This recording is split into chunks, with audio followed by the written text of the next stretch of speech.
Assalamualaikum warahmatullahi wabarakatuh. Hello sobat-sobat PBI. How are you guys doing? I hope you guys doing well, okay? Welcome to PBI podcast where we discuss all of the information about English Education Department. First, let me introduce myself. My name is Ababilis Naindra from PBI 2019. So in this episode, we will talk about all of the organization in English Education Department. So as you know, there are 5 organizations in PBI. First is EDSA or English Department Student Association. Second is EJT or EDSA Journalist Team. Third is Keluarga Teater PBI. Fourth is PALP or Peer Assisted Learning Program. And the last but not least is Syndicate. In this part we will talk about EDSA, and here with me is the vice of EDSA is vice chairman of EDSA itself. Halo Kak Naura, bagaimana kabarnya? Alhamdulillah baik. Abang sendiri apa kabar? Alhamdulillah baik. Ini tadi ketemu Mbak Naura jadi rada grogi karena wakil ketua EDSA ada di sini. Aduh. Nah, Mbak Naura, ini kan merupakan wakil ketua EDSA ya Mbak ya? Ya. Mungkin Mbak bisa memperkenalkan diri dulu ke teman-teman, kan mungkin ada yang belum tahu kan siapa sih Mbak Naura itu. Mungkin Mbak bisa memperkenalkan diri. Oke, baik. Perkenalkan, nama saya Naura Hasnatinan. Mahasiswa semester tanggung nih, Mas. Tanggung, maksudnya tanggung gimana? Jadi kemarin kan setelah UAS. Nah, kita juga belum KRS-an. Jadi semester antara semester 5 ke semester 6. Berarti istilahnya nggak punya semester sekarang. Karena KRS-an aja belum tapi udah puas. Bisa dibilang kayak gitu. Seperti itu ya. Nah, ini kan Mbak udah nggak kerasa mau ke semester 6 ya? Iya. Nah, itu tuh kalau sehari-hari itu kesibukannya apa nih kalau boleh tahu nih? Untuk kesibukannya ini ada kuliah ya yang pasti, terus juga ada organisasi. Organisasinya itu ya EDSA ini ya Mbak? Iya. Mengenai tentang EDSA nih Mbak, Mbak mungkin bisa cerita apa sih EDSA itu sebenarnya, kan ya walaupun nanti yang nonton juga ada anak PBI, tapi kan mungkin ada yang dari luar ya Mbak. Ya. Siapa tahu ada yang nggak tahu apa sih EDSA itu. EDSA atau singkatan dari English Department Student Association merupakan himpunan mahasiswa program studi pendidikan bahasa Inggris. Nah, di sini tuh ya himpunan di dalam program studi pendidikan bahasa Inggris. Nah, fungsinya ya untuk mewadahi aspirasi, terus juga untuk sebagai jembatan antara mahasiswa ke prodi juga gitu.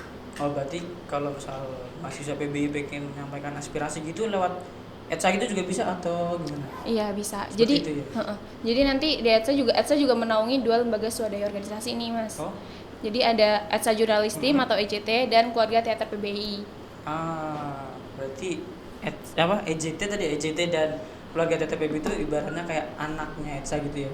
Ya, bisa dibilang. Berarti EDSA itu ibu dari EJT dan Keluarga Teater PBI, maaf. Mbak ini kan tadi kan menjabat sebagai wakil EDSA ya Mbak ya?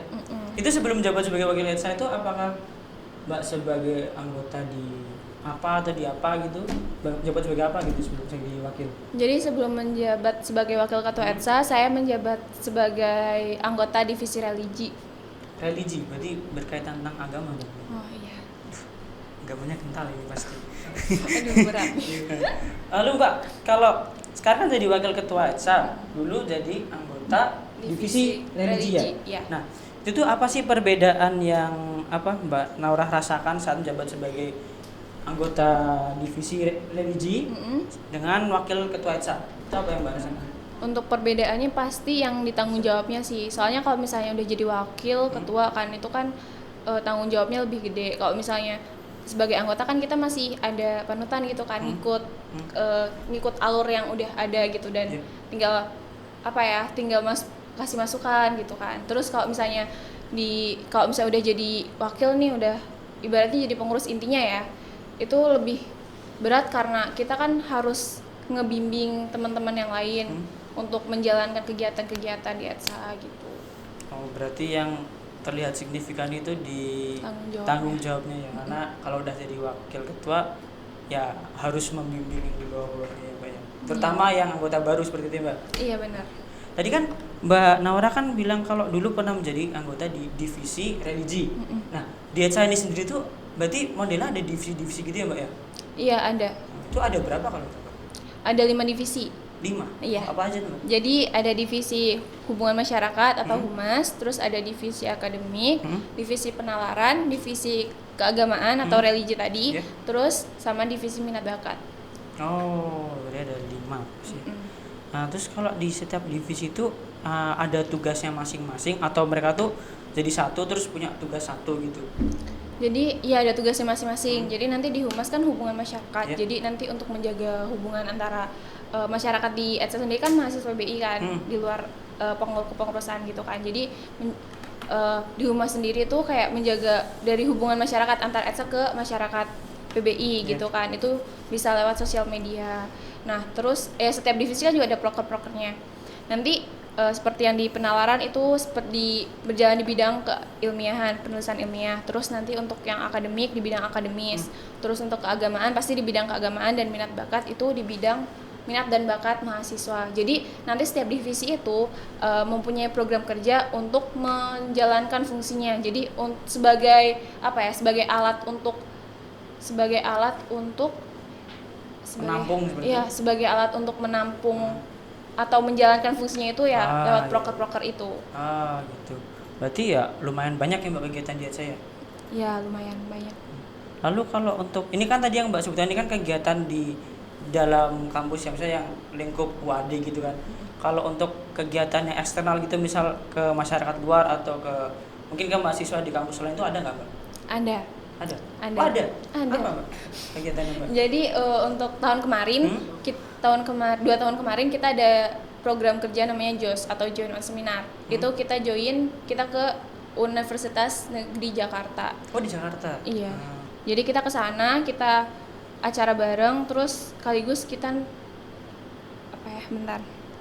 kita kayak studi banding gitu loh. Oh, berarti waktu anak ETSA ke sana nih, tadi juga anak ke Jakarta. Iya. Itu juga balik lagi ke sini. Enggak, jadi kan kita yang ke sana. Iya. Nah, terus ada juga nih kunjungan-kunjungan. Nah, kalau kunjungan itu baru dari universitas lain ke PBI. Jadi nanti di sini kayak kemarin kan ada Universitas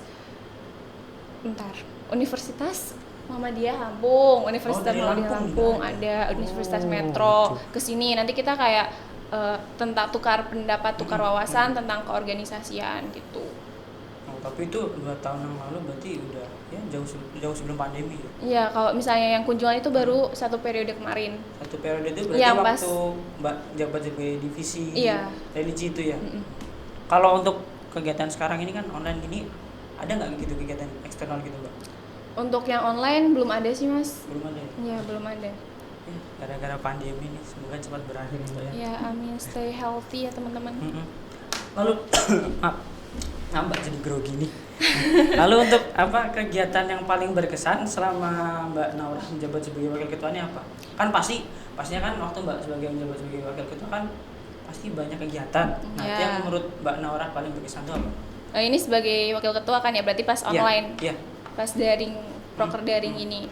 Menurut saya tuh makrab PBI atau PBI Virtual Camp kemarin.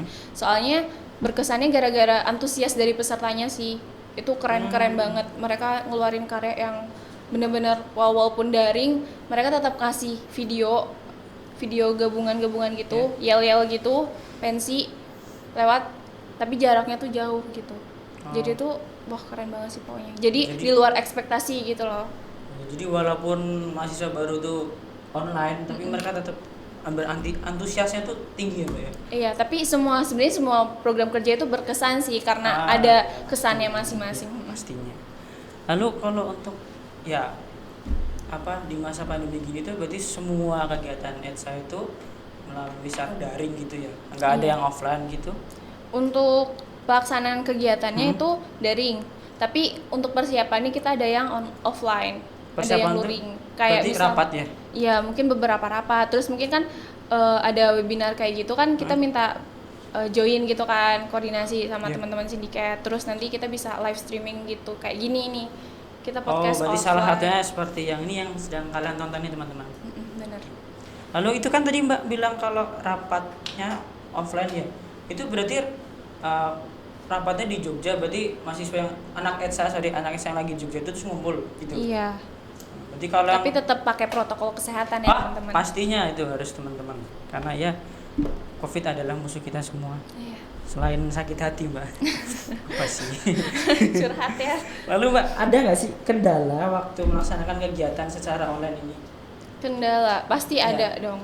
Untuk kendala utama ya, mungkin ini umum juga sih untuk kendalanya itu jaringan atau sinyal. Itu Iya. pasti. Musuh kita sekarang itu adalah Sinyal. jaringan. Soalnya kadang misal nih kita lagi ada kegiatan terus PJ-nya tuh tiba-tiba hilang sinyal, jadi kadang itu kita bingung gitu, atau kita lagi koordinasi kan lagi butuh satu orang itu terus tiba-tiba anaknya nggak aktif karena sinyal, jadi susah tuh kan koordinasi, jadi miskomunikasi gitu. Kalau misal seperti itu tuh, terus apa yang lakukan maksudnya biar kendalanya itu teratasi itu apa? Jadi untuk yang masalah sinyal sendiri kita nanti adain backup. Jadi misal nih ada misal nih kita tunjuk satu PJ jadi MC. Jadi nanti kita kerjain MC cadangan. Jadi misalnya MC yang ini tiba-tiba hilang nggak ada kabar gitu karena masalah sinyal, nanti yang MC cadangan itu bisa gantiin. Gitu. Berarti emang sudah dipersiapkan dari awal gitu ya Mbak ya? Benar. Emang nge-backup gitu. Iya, dan untuk miskomunikasi sendiri kan anggota itu kan nggak cuma satu doang kan, jadi bisa saling menghandle gitu loh. Jadi kita nanemin jiwa ke teman-teman tuh, kita nggak cuma sendirian tuh di sini, kita bisa saling nge-backup teman-teman yang lain kalau misalnya emang nggak bisa jalanin satu proker itu karena entah karena sinyal, entah karena ada kegiatan lain gitu. Mantap kali nih, berarti bisa disimpulkan kalau anak ETSA itu kompak-kompak. Bener nggak Mbak? Wah bener sekali. So pasti kan anak PB itu harus kompak-kompak. Lalu mengenai manfaat organisasi ini Mbak, apa manfaat yang Mbak Naurah dapat dari berorganisasi di ETSA ini? Manfaatnya banyak ya, tapi kalau misalnya disebutin semua nggak selesai nih podcastnya. Ya mungkin bisa 1, 2 atau berapa, jangan semua, nanti sesinya habis cuma buat manfaat doang. Nah itu, jadi untuk manfaatnya ya pasti di soft skillnya kan, gimana cara, kan soft skill tuh banyak tuh macamnya, tentang leadership, manajemen waktu, terus tentang public speaking juga kan. Jadi gimana kita tuh di sini kayak belajar gitu loh, gimana cara ngomong sama orang, gimana cara koordinasi yang baik, gimana cara manajemen waktu, karena kegiatan-kegiatan tuh pasti nggak cuma organisasi doang kan. Pasti. Dan ya leadership, gimana cara kita kayak mimpin, nge-manage itu kan. Berarti manfaatnya yang didapat kalau ikut organisasi itu banyak ya? Lumayan. Jadi apa tadi? Ada public speaking, leadership, sama manajemen waktu. Banyak teman-teman. Saking banyak saya aja sampai lupa. Nah, kalau tadi dari Mbak yang sampaikan ini kan kegiatannya kan ya lumayan banyak ya saya Mbak. Terus itu untuk nge-manage waktunya gimana, kan kita juga tetap masih harus mengutamakan kuliah kan Mbak. Iya, tapi benar. jangan lupa tetap organisasi juga tetap harus dilaksanakan. Iya. Nah, itu bagaimana cara yang nge-manage waktunya Mbak? Nah, untuk manajemen waktu sendiri antara kuliah sama organisasi ya, kan yang tadi yang seperti Mas Ababil bilang kan, kuliah itu utama. Prioritas kita kan di sini kuliah kan, tujuan utama kita ke Jogja itu kan buat kuliah. Jadi utamakan yang kuliah. Terus untuk organisasi ya, tapi jangan kita lupain kita juga punya tanggung jawab itu di organisasi. Jadi gini, kan yang tadi saya bilang itu kan, kita di organisasi nggak cuma satu orang. Kalau misalnya kita ada tugas nih, misal kita dikasih job desk kan, kayak tugas untuk bikin surat misal, tapi kita di situ ada UAS atau ada tugas yang deadline-nya tuh secepatnya, ya kita bisa nyerahin ke yang lain nge-backup gitu kan. Terus tapi harus yang penting ada komunikasinya Kak. Nah itu, jadi yang prioritas utama itu kuliah dulu, terus abis itu organisasi gitu. Dan organisasi kan rapat nggak juga setiap hari kan, pasti. Iya sih, benar sih. Ada waktu luangnya juga gitu. Selalu Mbak mau tanya nih, tanggapan Mbak Naurah kalau misal ada yang lebih mentingin ini atau itu, terus dia lari dari tanggung jawab gitu loh Mbak. Coba ya Mbak. Maksudnya kan pasti banyak kan di organisasi itu ada yang harusnya dia nge-handle ini tapi dia malah lari dari tanggung jawab, itu kayak gimana Mbak? Tanggapan Mbak Naurah? Ya itu nggak baik ya teman-teman, karena organisasi itu kan bukan cuma buat satu orang doang, tapi kita kan organisasi banyak orang tuh kan, punya satu tujuan, yang satu itu tujuannya bukan orangnya. Jadi ya itu lari dari tanggung jawab sih Mas namanya, karena kan kita udah diamanahin, itu kan konsekuensi masuk organisasi juga kan. Kalau misalnya kita lari tanggung jawab ya itu merupakan hal-hal yang nggak baik dan menyusahkan. Bener. Baik teman-teman semua. Jadi nyusahinnya nggak cuma ke kita doang. Pertama, proker kita bisa terhambat tuh. Terus juga teman-teman yang lain. Jadi imbasnya nggak cuma ke kita, tapi ke yang lain juga, ke proker kita juga, ke sasaran kita juga gitu. Berarti bisa ya kalau misal dari satu orang itu bisa pengaruh ke kegiatan, tentang kegiatan jadi kayak tertunda gitu, sangat bisa. Bisa, bener. Makanya komunikasi itu penting banget dalam organisasi. Jadi buat Dan teman-teman yang berorganisasi jangan lupa untuk sering-sering komunikasi. Ingat teman-teman. Ingat. dan tanggung jawabnya teman-teman. Wow. Itu merupakan suatu kata-kata dari Mbak Naurah ini. Lalu Mbak mau tanya nih, mungkin di teman-teman di rumahnya ada yang tertarik buat masuk ke ETSA ya. Itu gimana sih caranya masuk ke ETSA? Mungkin mereka, aduh gimana nih caranya masuk ETSA nih? Apakah ada pintu atau apa ya? Gak lucu ada. Pintunya Doraemon. Ada nggak sih caranya gitu? Apakah ada apa gitu? Jadi nanti untuk masuk sendiri nanti kita buka open recruitment nih. Jadi setiap satu periode sekali nanti ada open recruitment. Nah, teman-teman bisa daftar tuh di situ. Untuk nanti persyaratannya paling ngumpulin berkas. Terus nanti ada tahap-tahap juga untuk masuk ke open recruitment itu. Lalu ada nggak sih Mbak apa persyaratan khusus? Misal harus bisa megang kamera atau harus bisa ngomong atau harus bisa membaca atau apa gitu? Ada nggak persyaratan khususnya Mbak? Untuk persyaratan khusus nggak ada sih untuk masuk ETSA sendiri karena kita kan bidangnya organisasi gitu kan. Jadi kalau misalnya nih teman-teman kan kalau misalnya bisa yang jurnalistik bisa masuk EJT, seni, teater, drama gitu bisa masuk teater. Terus misalnya punya skill tentang editing dan lain-lain juga bisa masuk tuh ke sindiket. Tapi kalau misalnya untuk ETSA sendiri, kalau misalnya kita kan di sini baru belajar bareng-bareng gitu kan. Jadi untuk persyaratan khusus itu belum nggak ada sih. Oh berarti mungkin Ya. ada persyaratan khususnya. Oh ya, mahasiswa PBI Nah, pasti. itu dia. Harus mahasiswa PBI karena ini kan himpunan mahasiswa program studi pendidikan Jadi bahasa nggak mungkin Inggris. mahasiswa matematika masuk di ETSA itu Nah, tidak mungkin ya. iya benar. Soalnya Anda tiba-tiba pindah jurusan gitu. Nah, lalu Mbak tadi kan masuk apa open recruitment ya? Ya. Itu bisa diketahui di mana? Apakah di Instagram atau di story WA atau di Telegram? Nah, untuk info open recruitment sendiri bisa dilihat di Instagram kita @etsauad. @etsa_uad. Dan mungkin teman-teman misalnya teman-teman nge-save kontaknya teman-teman ETSA bisa lihat tuh kontak dari status snap WA-nya teman-teman ETSA. Oh iya, saya juga sering lihat itu kan punya teman anak ETSA, jadi sering kalau ada kegiatan satu pasti mereka nge-post di story WA gitu. Iya. Itu teman-teman, jadi persyaratan itu cukup mudah, nggak ada yang sulit, nggak ada yang khusus harus bisa ini, harus bisa aksara Jawa, harus bisa bahasa Arab, nggak ada. Jadi kalau gabung ETSA itu sangat mudah syaratnya, cuma tinggal berkas, terus ya ikuti aja alurnya. Ikuti alurnya. Kalau open recruitment udah dibuka. Makanya teman-teman jangan lupa follow IG-nya ETSA di @etsauad. Itu hurufnya kecil semua Mbak? Iya, kecil semua. Kecil semua ya. Ya ternyata gitu ETSA ya Mbak ya. Lumayan banyak kegiatannya ya. Iya. Saya tuh awal mikir kan, ETSA nih kayaknya kegiatannya banyak juga nih. Ternyata kalau dilihat ya memang banyak, cuma kalau saya ngeliat anak-anak ETSA nih ya, mereka tuh mukanya kayak antusias, terus ya bukan muka-muka yang orang kayak capek gitu, bukan, tapi mereka tuh capek, tapi memang capek dengan senang hati. Ya, Iya, bisa Pak? dibilang Iya kayak nggak, gitu. Pak? Atau saya salah nilai nih, jangan-jangan nih. Enggak. Jadi kan iya walaupun kita banyak kegiatan itu kan dalam satu periode kan kurang lebih 1 tahun kan. Jadi nggak semuanya langsung kegiatan setiap hari kegiatan itu enggak gitu. Oh iya Mbak, Jadi mau tanya Ya, ke lupa nanti kan Mbak tadi kan bilang 1 periode ya. Itu tuh kalau di ETSA itu bisa jadi anggota ETSA. Itu tuh maksimal atau minimal berapa periode tuh? Maksimalnya? maksimalnya 2 periode. Tapi periode. kita maksimal batasin semester. Jadi untuk HMPS sendiri kan di atas batas semesternya tuh dari semester 1 sampai semester 5. Jadi kalau udah lebih dari semester 5 itu nggak bisa. Oh gitu. Iya. Oh berarti kalau misal semester 6 itu udah nggak bisa ya Mbak? Udah nggak bisa. Jadi kalau ada yang gabung di semester 5, itu terus berarti cuma dapat 1 periode doang? Atau Di semester 3 berarti masuknya nanti. Semester 1 sampai semester 3 kan bukannya tuh kan setiap tahun atau nanti tergantung opreknya gitu loh. Iya, Kalau misalnya opreknya di semester genap nanti kan mungkin yang bisa daftar itu dari semester 2 sampai semester 4 gitu. gitu. Berarti teman-teman ini kan kalau saya kan angkatan 19 ya Mbak ya. Iya. Berarti kan udah Masih mau ke bisa. semester 4. Jadi buat teman-teman saya yang seangkatan, kalian ini para pemuda pemalas, gabung ke organisasi. Cuma tiduran doang. Kayak saya sih sebenarnya. Ya itu curhat Ya kalau nggak ada kegiatan paling cuma di rumah, bisa tulang punggungnya sampai lengket di kasur. Nanti jadi Kangen. manusia kasur. Iya, loh sama kayak di podcast sebelah. Oh iya Saksinya tadi. Mungkin teman-teman yang lihat nanti ya, tahu lah.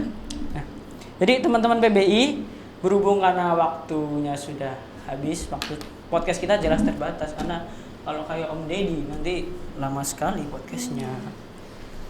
Jadi begitu teman-teman podcast kita pada hari ini.